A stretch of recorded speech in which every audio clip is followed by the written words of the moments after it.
Hello, everybody. This is Doug Bates with BetterResultsPersonalTraining.com and AgelessPersonalTrainer.com. This is a quick video about bodybuilding and whether you should tune your instrument or train it.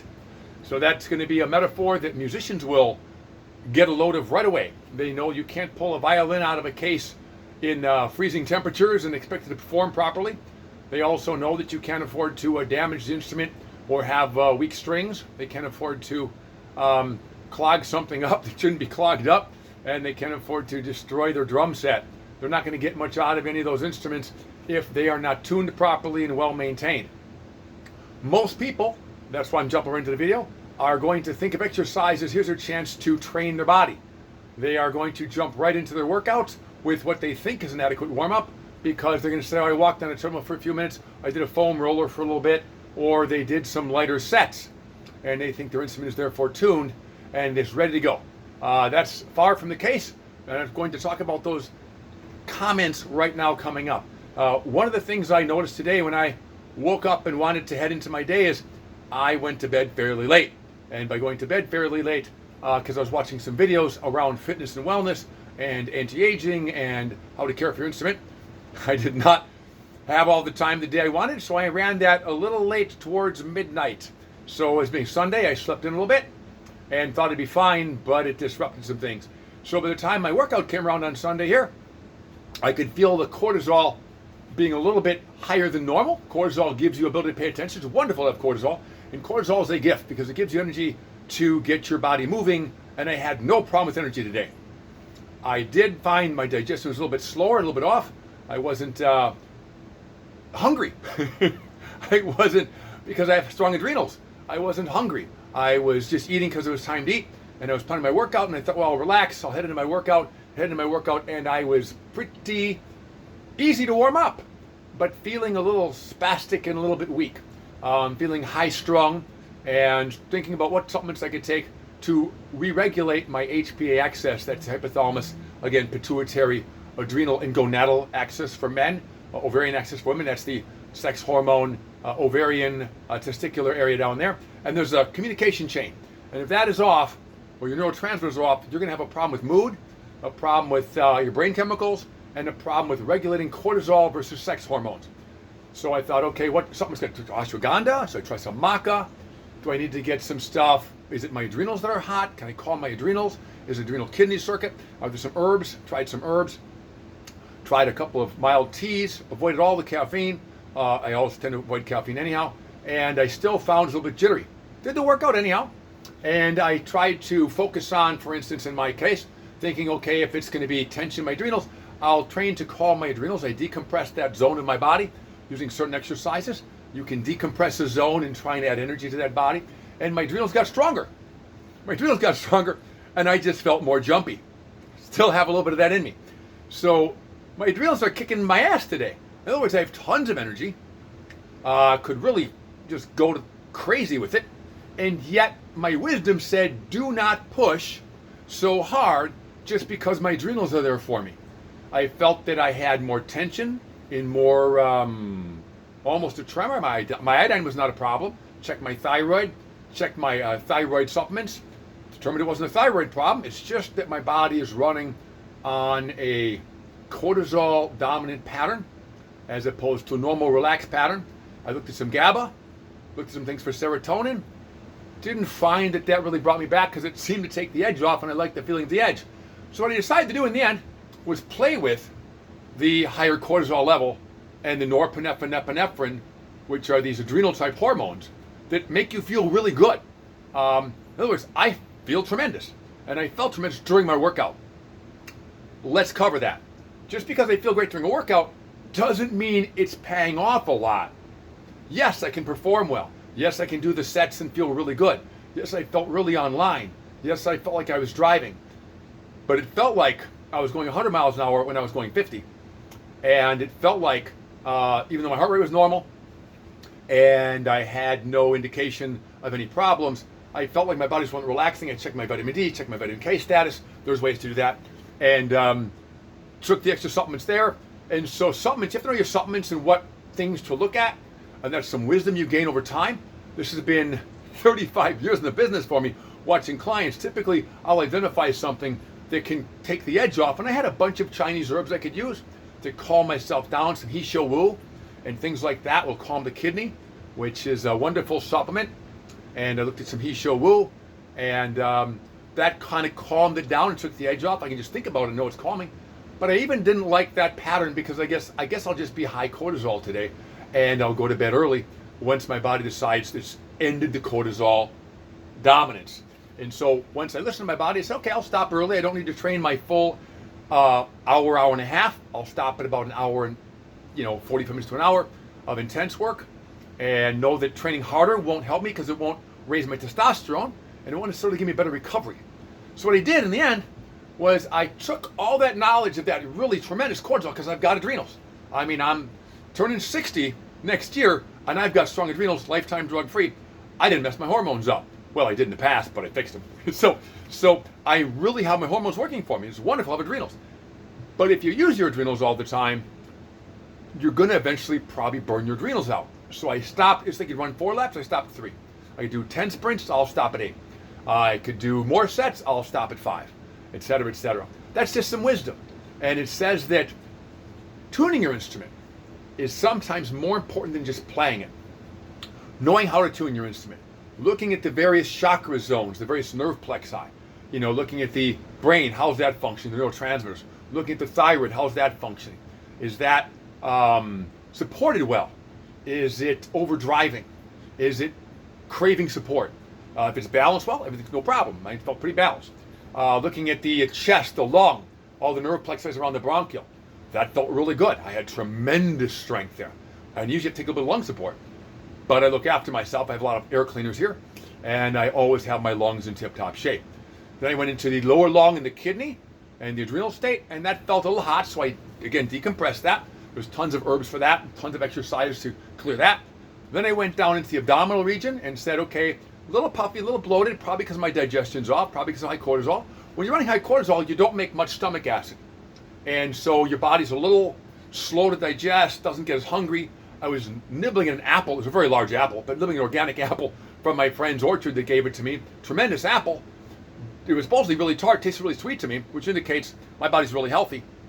At the same time, it took me 45 minutes to eat an apple. It's crazy because I just wasn't hungry. I didn't need the sugars.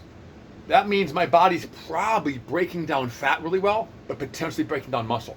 That's when you go into glutamine, you go into like certain other supplements like maybe tyrosine might bring GABA up a little bit. You might go into, I should say tyrosine, I should say taurine might bring GABA a little bit. I did take some tyrosine just to check it out for dopamine and to check on that. Didn't need much of the tyrosine. That's going to help with the dopamine again, the levodopa, the dopamine production, and also for thyroid production. Then I went into the glycine, looked at that, and that's supposed to help carbohydrate metabolism, glycogen storage, DNA repair, tremendous things for the stomach and stomach acid and all this stuff. And didn't need much glycine. Had to sip at that drink. And I just had all these drinks put aside. Imagine I'm in my own studio, right? So I can have 4 or 5 drinks that I can sip from and decide what am I taking between a set? What do I want to look at? That's how you do your science. That's how you do your experimentation. Be your own PI, your own private investigator. Investigate every organ and gland you have as they're performing for you. So, and I went to my stomach, I was, okay, that's the weak spot. That's the spot. Just because my cortisol is so high, my stomach is slow. So I didn't have much food, so I used a lot of supplements. I nibbled on some organic blueberries. They were okay, but again, we didn't need to, I could have probably fasted all day and had energy. But that's not the way to put on muscle mass. I want to be above 200 pounds as a vegan bodybuilder at 6 foot tall. I want to be obviously 7% body fat or under and over 200 pounds. I want to hit 210. So if I want to do that, I have to eat food. I have to be an mTOR. I can't be an AMPK all the time. Despite they call it an anti-aging benefit, I'm like, I'm not getting old. So why wouldn't I be just a bigger, stronger, older, younger person? That's what I'm going for. So that's ageless personal trainer. And then you go back and you look, okay, what about the glutes? My glutes are on fire. they're super strong. My hamstrings, I trained them only a couple days ago. They're holding super strong. They've got the pelvic tuck. Everything's really strong. My lower abdominal field. My ankles are clear. There's no bloating down there. I've got tremendous vascularity in the calves and the ankles. I feel dry as heck. Everything is in place. So there's nothing wrong with my body. I just didn't get the sleep. And therefore, all I can do is think, I don't have to even tune the instrument. Just know what it's going through. Know what it's going through. So I can assess the instrument. each every chord. If you got a G chord, an F chord, a C chord, on your guitar, or you've got some piano keys, make sure they're all playing well. And if they're not playing well, address each and every hammer, each and every chord all the way back. Address each and every component of that, and just each and every component of your harp string, whatever you've got going on. You've got to make sure these body parts are working, because you're going to need them all when you train. And during my workout, as much as I'm paying attention to the workout, paying attention to how much I'm lifting, is my form good? Can I feel my lats? Can I feel my pecs? Can I feel rhomboids? Can I feel rear delts? Can I feel all these things working?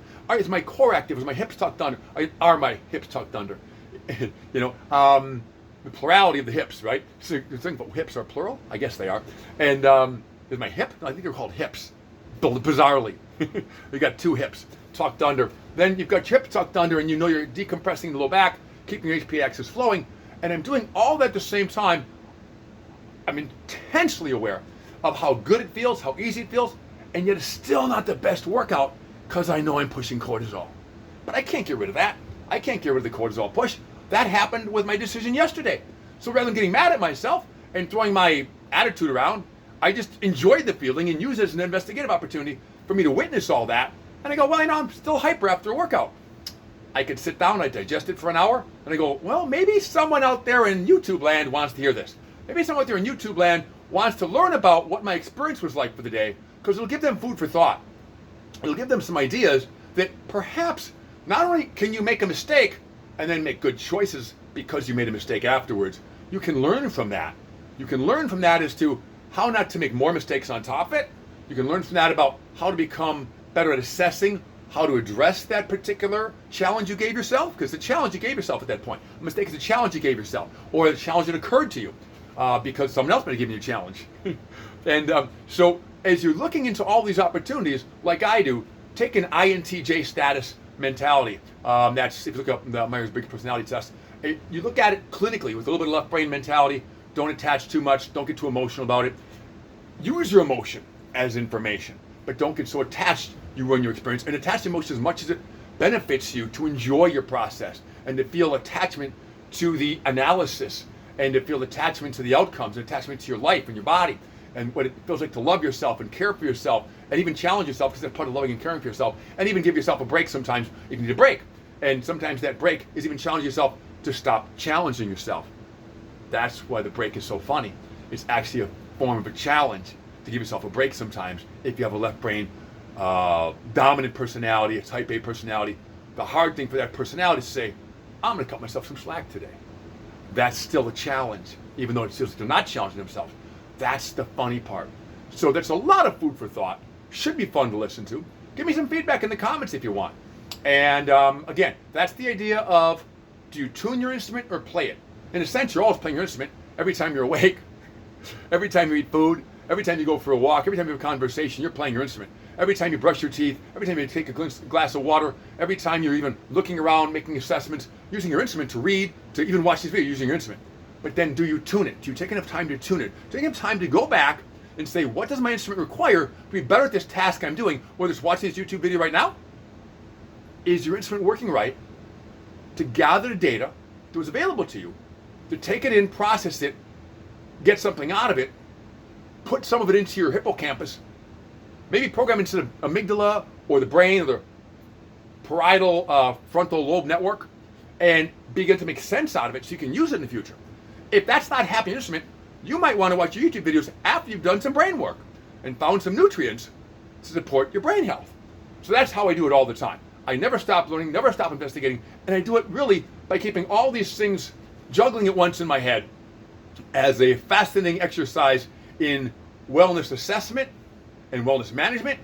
And I never stop being thirsty and hungry until it's time to stop being thirsty and hungry. Then I enjoy that time. And so keep that all in mind. Hope you enjoyed the last few comments, because I just threw them in there extra. So to remind you that you do need to watch YouTube videos when your brain is functioning, and that you might need some nutrients. That could be ginkgo. It might be amino acid. It might be some blueberries. It might be something else, vinpocetine perhaps. Might be some cocoa and some organic chocolate. I'll give you some theobromine, something to make your brain work and to regulate your function. And don't forget to get your sleep tonight. Make your lymphatics work. I have tons of stuff on lymphatics and brain health on my Better Results personal training page on Facebook. I have tons of stuff on brain health on my Ageless Fitness Institute page on Facebook.